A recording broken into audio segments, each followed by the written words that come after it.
Coming up on this edition of Shelby This Week, a controversial cup of joe. Social media is stirring over a coffee shop coming to the township, and now we're hearing from the owner. Find out what he has to say next. And Nick's got a special update on the sinkhole situation in Fraser. Nick? It's been quiet around the sinkhole in Fraser, but now Shelby Township has a direct connection. Coming up, we'll tell you just what it is. And stay safe. It's hard to see, but she's on her phone. We'll hear from the police on ways to keep yourself from being a target while walking out in parking lots. And also raising money for our four-legged officers. We'll tell you about a local high schooler who's doing good things for our township police. All of these stories and many more right now.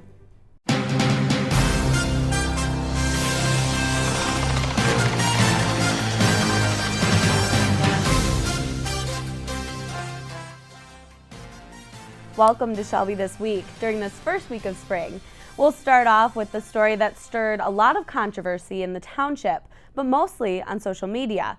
Hotspot Coffee is a shop that features women dressed in provocative outfits. It's rumored to be going in at 22 in Van Dyke, and it's getting some mixed reactions from residents. Steve commented, "I think that if they meet zoning and township ordinances, they should be able to conduct business as they choose. You let your kids watch way worse on TV and video games. Maybe you should also not take your children to the beach or public pools either. Way more important issues in the world you could spend your time on." But Nancy writes, "This is not an appropriate fit for our family-oriented community." And Roger says, "If you have a problem, then don't go."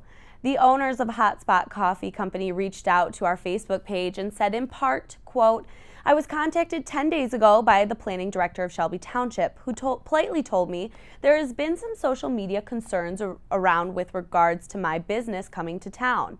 I told him I have studied all the ordinances in place and that if my business would violate any, please email them to me." We've also reached out to the township and they haven't returned our request to meet for an interview. We will continue to cover this story as it unfolds. County officials are continuing to find the most efficient way to repair the sinkhole in Fraser, and now a major piece of the puzzle is coming from Shelby Township. Our Nick Buckler tells us what Shelby Township Company will be heading up the reconstruction. Experts say it may take upwards of a year to reconstruct the sinkhole in Fraser along 15 Mile Road, and as you can see, it's still a work in progress, but now a Shelby Township-based company will be the ones leading the way. The sinkhole that opened up on Christmas Eve has forced dozens of people to evacuate their homes and has wreaked havoc on the surrounding area. But now a Shelby Township company, Dan's Excavating, has been awarded the bid to reconstruct the collapsed pipeline.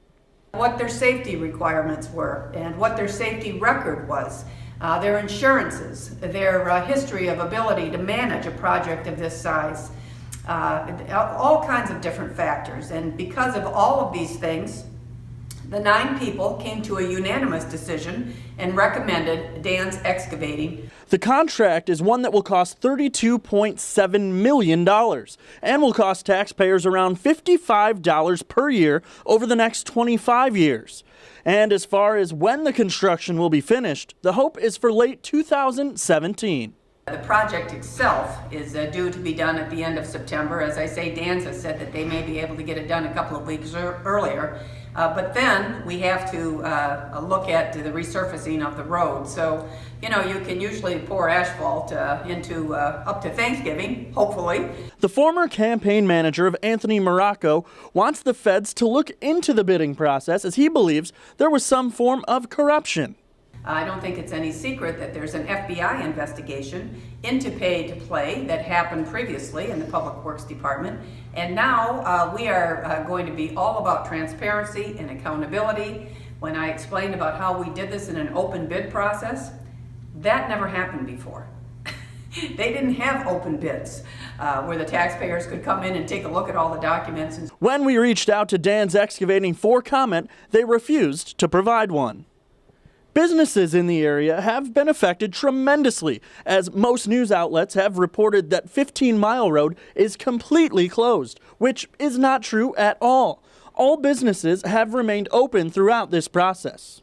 For Shelby This Week, I'm Nick Buckler. A trial start date has been set for the 5 men facing drug charges connected to the illegal marijuana dispensary that was being run out of Shelby Township. These men are accused of running the alleged dispensary out of the Advanced Medical Supply on Van Dyke after a police raid in July of 2015. Police reportedly seized 12 pounds and 200 jars of marijuana, 993 edibles, and a large variety of drug paraphernalia, and $10,000 in cash.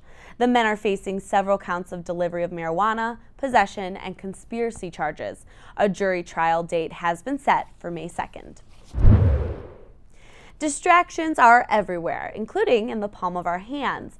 But what happens when our cell phones make us a target while exiting the grocery store or heading into our favorite department store? Our Stacey Sansatera goes on a ride-along with police to show us firsthand how we could keep ourselves safe. Parking lots can be daunting places. Besides the typical aggravations like finding a parking spot, getting your car dinged, and dealing with inconsiderate drivers, parking lots are typically the most dangerous areas with the highest rate of theft, accidents, and assaults. Now this lady walked out and she never looked, in either direction. Pedestrians can make themselves easy targets in parking lots, and usually they don't even realize it. Somebody who doesn't seem to be aware of their surroundings, somebody whose attention is distracted. And as we all know, there are many distractions these days, which can make us all vulnerable. Criminals will often look for a person that they would believe be an easy target, somebody who isn't paying attention to what's going on around them. Someone who might be buried in their phone. Be aware and have a plan. When you get to your vehicle, look inside the vehicle before entering. If someone approaches your car, do not open the door or roll down the window. And when you get in your vehicle, lock the doors and start the engine immediately. So if you look like you have a purpose and you look like you're ready and you're looking around, they will look for someone who is not paying attention. In addition, there are other things to consider when in a parking lot. Our parents teach us when we're really young to look both ways before we cross the street. Same thing goes when you're in parking lots. First and foremost is safety, and that could be just so that you don't get hit by another car, because sometimes people drive crazy through parking lots. Did you know that 1 out of every 5 accidents takes place in a parking lot, and 14% of all claims of auto damage involve parking lot collisions? Always be alert, and remember, in a parking lot environment, technology may not be your friend. We have gone away from paying attention, and now we're buried into our mobile devices. Most importantly, trust your instinct. You can never be too careful. For Shelby This Week, I'm Stacey Sansatera. Macomb County has an illiteracy rate of 13%. 13% of our population is reading at a 4th grade level or even lower than that. But the Macomb Literacy Partners is working to solve those problems. The program recruits and pairs volunteer tutors with adults who need help learning to read and write. And even though this can be a challenge for people to come forward, in the end, this program helps adults get a better job, help their children in their education, read medical instructions, and even get their GEDs. When they do come out of the shadows and they do ask for help, we make sure that they understand that the program is confidential. Their boss, even their spouses, if they choose that they don't want their spouse to know that they're getting help for their reading and writing, we offer completely confidential services for them. And while the program is also looking for people to help, they're always looking for volunteer tutors. When you help someone learn to read, you're helping their children. So that they can help their children with homework. You're helping them in health-wise. Most people who are illiterate don't take very good care of their health because they can't read food labels. So you're really helping a family kind of claw their way out of low-income situations. Tutors meet with their students in the libraries all over the county. If you're interested in volunteering or becoming a student at the Macomb Literacy Partners, you can go to the website www.macombhliteracy.org, or you can call this number on your screen, 586-286-2750. It's a long-time 4th of July fixture in Macomb County, but now it's moving. The Stars and Stripes Festival spent 6 years in Mount Clemens and then moved to Freedom Hill in 2013. But Palace Sports and Entertainment, which manages Freedom Hill, which is now called the Michigan Lottery Amphitheater, decided not to renew the contract. So now it's moving to the Suburban Collection Showcase on Grand River Avenue in Novi. It's one of the state's largest summer festivals, attracting more than 1.5 million people. It's also raised more than $500,000 for local charities. This year's festival will be June 29th through July 2nd and will include things like fireworks, a family fun zone, a carnival, and a monster truck car crush. A local high school senior took a school programs challenge and decided to benefit our local police department. As a business club initiative for Henry Ford High School, Elise Halores had to sell something and donate the funds to a good cause. It was through DECA, which is a business club at Henry Ford, and I started by committing to the Learn Earn chapter, which is where you sell something and then you donate it towards a good cause. So I chose to donate all the funds to Shelby Township Police Department's K-9 unit, Nico Morpheus. DECA is a conference focused on connecting students with corporate professionals and to engage them in learning industry-related trends. With the money she raised, she gave our police K-9 unit a bunch of things like cold packs, oxygen masks, first aid kits, and dog bowls. And thanks to all of her hard work at the DECA State Conference, Elise won a medal for her charitable work. Congratulations to her. Next on Shelby this week, an old favorite is getting a new name. We'll tell you how the Packard Grille is getting a makeover on the outside and the inside. And healthy fats. Yes, there is such a thing. How you can incorporate fats into your diet and why they're important to your body. Next.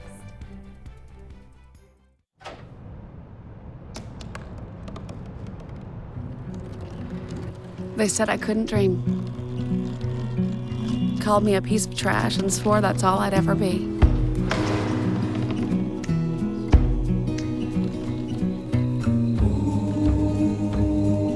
Said a bottle couldn't see the ocean.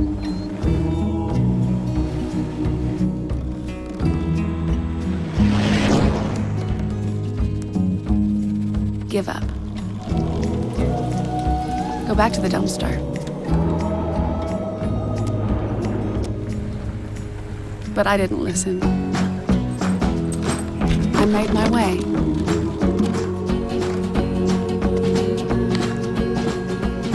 And now, I am what I've always wanted to be.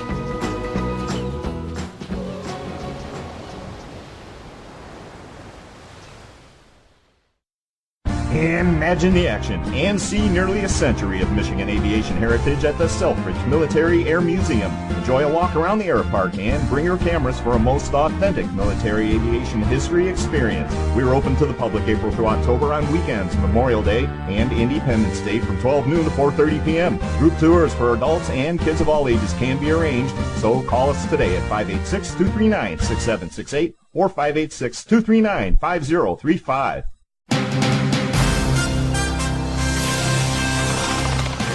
A restaurant that's been located on Van Dyke for decades is getting a makeover. You may have noticed the Packard Grille sign is down and a new one has just gone up. The restaurant and bar is changing to Tap and Barrel. With the new renovation, there will be new additions, like a full range of beers, a new menu, and much more. Management says there will still be entertainment and lots of fun, and they hope the renovations will let them reopen by the end of next month. We'll be talking with the managers in the coming weeks to get you an inside look at the changes being made, so stay tuned. And a new restaurant in the township is looking for employees. Olga's Kitchen came to the township last month, but now they're looking to hire people. They've had all positions available, even cooks who are encouraged to apply. The brand new restaurant promises starting pay at $12 an hour with flexible scheduling and opportunities for advancement. So if you're interested in applying to Olga's Kitchen, head to their Olga's Kitchen Facebook page. The Shelby Township location is located at 23 Mile and Hayes. As the summer gets closer and closer, a lot of people are trying to get a little more in shape for swimsuit season. And we learned if you're going to start dieting, there are some fats, yes, fats, that you'll need to incorporate into your diet as well. We're here at Vince & Joe's, and today we're going to be talking about fats. And first things first, the one thing I'm noticing on this table, there's no chocolate or ice cream. No. Where is it? No, there's no chocolate or ice cream. When we're talking about fats, Kelly, one of the things that we really want to talk about are natural fats, okay? And as you see, what we got on the table is we have some olive oil, we have some coconut oil, we have some undefined as well. Also, we have some avocados, some almonds, and some peanuts. Obviously, no salt on these. But these are some good natural fats to actually tap into. And natural fats have several different types of benefits inside the body. They're great for our endocrine or hormonal system. They have positive effects on our neurological function, inflammation of the joints. They also do a great job as far as keeping cardiovascular health at bay. So there's so many good positive effects to actual natural fats and when we incorporate them in the diet. And when people hear the term fats, they generally want to try to stick away from it. But these are the good fats. So, and with any of these types of things, you know, these healthy fats, I'm not big on almonds. I've heard that you can kind of roast them in the oven and put some seasoning on them. Absolutely. Do you recommend doing any type of moderations to these kind of things? Yeah, absolutely. I mean, at the end of the day, look, when you're dieting, you don't have to suffer. And it's actually a good thing to kind of go outside the element and experiment around with the little things as far as putting some seasoning on, whether it's chicken, whether it's carbohydrates, whether it's fats. That's actually a good thing. Dieting, you don't have to suffer, and I always say that. So, yeah, for a sense, you don't have to eat just things just raw like this. Go ahead and season things up. Obviously, you want to use things in moderation if you're using any type of salts. But if you're going to go to a salt, obviously use something like a sea salt or something like that. Right. And there's many other different herbs and spices out there that actually have a good health benefit to you that you could use as well. And we want to continue helping those getting ready for summer or anyone who just wants to get fit. In the coming weeks, we'll be at Top Gun Fitness Facility to get fitness and exercise tips from the professionals. Just a week after International Women's Day, Habitat for Humanity celebrated women all while fundraising to build new homes. The first Home Sweet Home Women's Luncheon was held at Shelby Gardens. Not only was it a great opportunity for more than 100 women to meet and network, it was also to support the Macomb Habitat for Humanity organization. County Prosecutor Eric Smith sponsored the event, and from his office, his assistant prosecutor spoke about how she spends her days being an advocate for women and children inside the courtroom. You know, it's very fulfilling to be able to, fight for innocent people, the defenseless, and it's something that we as prosecutors cherish very deeply. And if you remember, a few months back in October, we interviewed Carol and her daughter. That was when they closed on their Clinton Township Habitat home. She took time to speak at the event, and we're excited to say she even sits on the board of directors for Habitat for Humanity, showing just how much this organization makes a difference. This is not a charity, it's a helping hand. And Carol worked hard and she sacrificed time and sweat, equity, and organizations like Habitat for Humanity are a reminder to everybody that the only time we should look down on someone is when we are helping each other up. The organization hopes to raise enough money to build a few new homes this summer and get some families in them by Christmas time. And don't forget, the Restore is coming to Shelby Township. The Mount Clemens Restore closed, and now the new store is opening up in a vacant shopping center on Van Dyke, south of 21 Mile Road. They're moving here because it's more of an industrial area with a heavy retail environment. There you can buy things like furniture, dishes, doors, plumbing, and lighting. And the store takes donations as well. Things sold from the Restore go to the nonprofit organization to build those Habitat homes. The Restore will be open this spring. An annual event that's still drawing crowds was a big success for the Lions Club. The annual Knockout Blindness boxing event was held earlier this month. Those who went got dinner, drinks, cigars, and ringside seats watching sanctioned fights by amateur boxers. And 100% of the proceeds went to the Shelby Township Lions Club in their efforts to raise money for Leader Dogs for the Blind. Summer road trips are coming up, and MDOT wants you to be prepared. The Michigan Department of Transportation has released their 2017 state construction map. And this is Michigan, so it will come in handy. This map will be posted in all rest areas and welcome centers across the state. But it's also available to download online. This is not only to help you, but to also remind you where those construction zones are so you can slow down and drive safe while in them. For this map to download, head to our ShelbyTV Facebook page. Still ahead on Shelby this week, March is Reading Month. And a local elementary school is celebrating with a celebrity reader that was quite the home run with students. And batters up. Jimmy John's Field is getting prepped and ready for its second season. You'll hear from the operations director about the changes coming to the United Shores Professional Baseball League. Don't look at me. Your hair's a bit frizzy today. Oh, you should pick that up. Oh, you're such a dork. Loser. Here, let me help you with that. Oops. Every day, kids witness bullying. Oh, look. Your crush is looking at you. Poor you. They want to help, but don't know how. See, no one here's gonna help you, because no one Teach your likes kids you. how to be more than a bystander. Visit stopbullying.gov. We'd like to take a moment and talk about severe weather and tips that can keep you safe. Thunder and lightning storms happen all the time. Do you know what to do to keep your family safe? Be aware, if you hear thunder, you are within distance of being struck by lightning. If you're outside, look for shelter inside a large building, home, or in a hardtop vehicle, and remember to stay away from windows. If lightning does strike your home, dial 911 immediately and move to a safer place, such as a neighbor's home.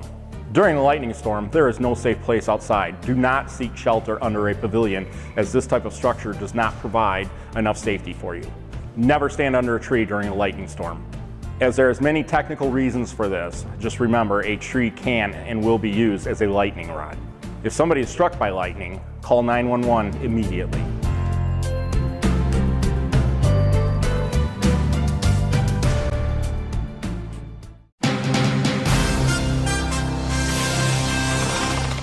March is National Reading Month, and schools around the country are celebrating.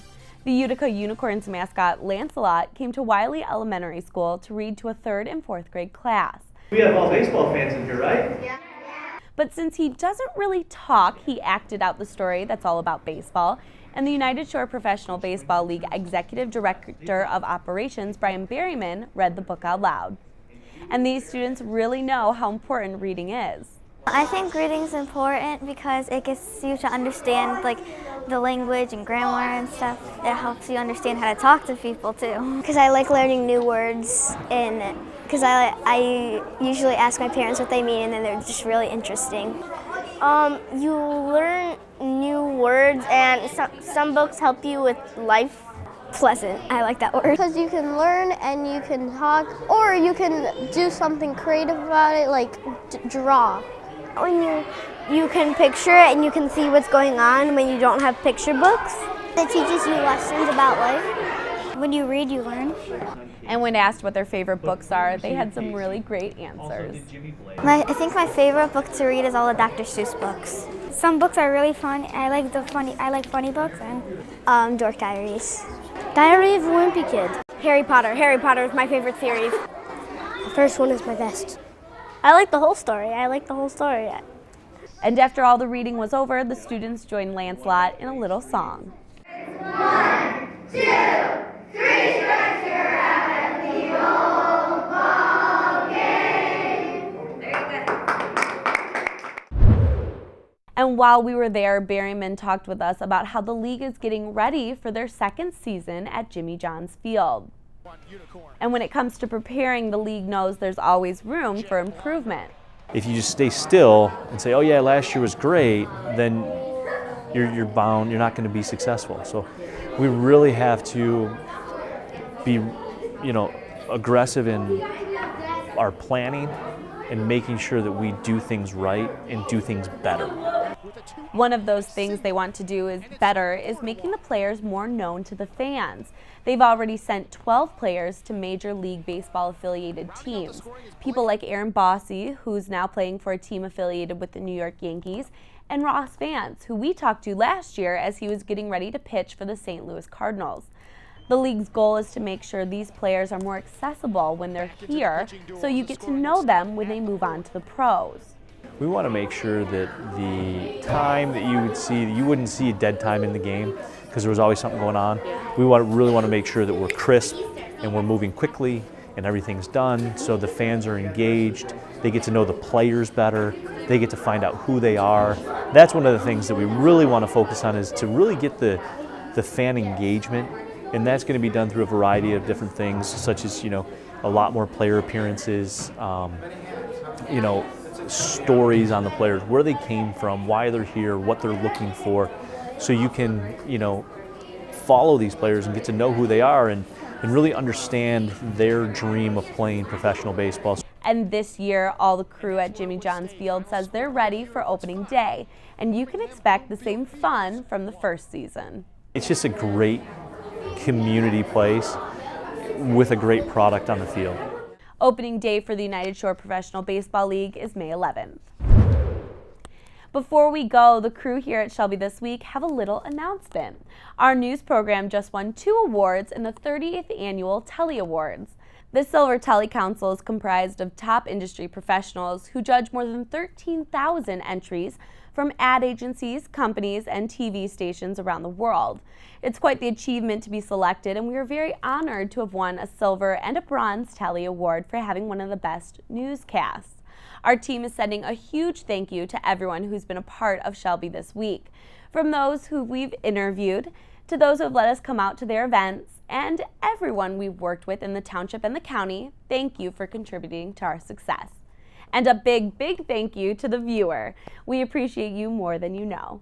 Thank you for always watching and supporting us. That's it for us here at Shelby this week. You can watch us all the time on ShelbyTV.org. And don't forget to like us on Facebook. We'll leave you now with more scenes from the Knockout Blindness boxing event. Thanks for watching.